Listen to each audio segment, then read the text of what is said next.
Assalamualaikum warahmatullahi wabarakatuh. InsyaAllah hari ini Saza akan ajar mata pelajaran Sirah Darjah 4. Okey, hari ini kita akan belajar unit yang kedua pula. Okey, sebelum kita dah belajar unit yang pertama dan dah buat latihan kan. Jadi kita akan belajar hari ini untuk unit yang kedua. Okey, dalam tajuk dakwah secara rahsia. Okey, kita lihat sama-sama dalam muka surat 5 buku sirah masing-masing. Okey, baca dan fahami. Okey, Nabi Muhammad sallallahu alaihi wasallam memulakan dakwah secara rahsia setelah turun ayat berikut. Firman Allah Subhanahu wa taala, "Ya ayyuhal mudaththir qum fa'anzir wa rabbaka fakabbir wa thiyabaka fatahhir warrujza fahjur." Surahul Azim. Okay, maksudnya, wahai orang yang berselimut, bangunlah serta berilah peringatan dan amaran kepada umat manusia dan Tuhanmu, maka ucaplah dan ingatlah kebesarannya dan pakaianmu, maka hendaklah engkau bersihkan dan segala kejahatan maka hendaklah engkau jauhi. Surah Al-Mudaththir ayat 1 hingga 5.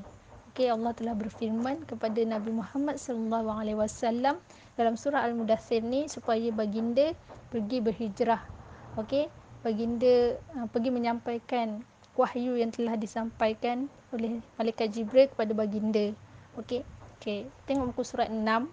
Nabi Muhammad sallallahu alaihi wasallam memulakan dakwah secara rahsia supaya orang ramai tidak terkejut dengan sesuatu yang baru yang mereka tidak pernah dengar dan alami sebelum ini. Okey, untuk permulaan Nabi Muhammad sallallahu alaihi wasallam berdakwah secara rahsia supaya masyarakat ketika itu tidak terkejut dengan apa yang disampaikan oleh Nabi Muhammad. Ia dikira baru. Jadi apabila benda baru, Nabi Muhammad perlu menyampaikannya secara rahsia.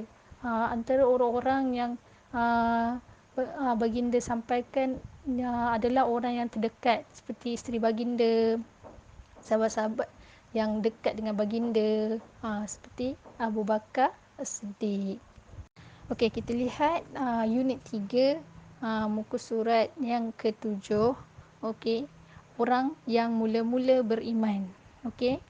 Okey, lihat bawah tu, baca dan fahami. Nabi Muhammad sallallahu alaihi wasallam memulakan dakwahnya kepada ahli keluarga dan kaum kerabat terdekat serta sahabat baginda dan kalangan kaum Quraisy. Sahabat-sahabat yang mula beriman ialah sudah tentu pada mulanya adalah isteri baginda iaitu Khadijah binti Khuwailid. Okey, isteri Nabi Muhammad sallallahu alaihi wasallam. Yang kedua, Ali bin Abi Talib, sepupu baginda yang masih kanak-kanak dan tinggal bersama Nabi Muhammad sallallahu alaihi wasallam.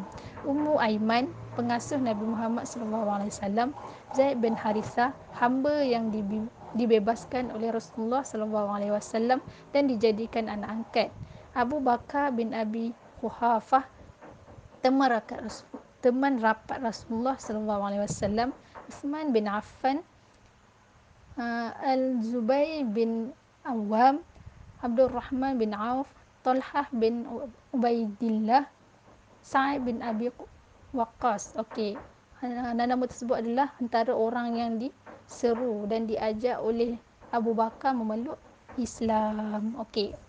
Kita lihat muka surat 8.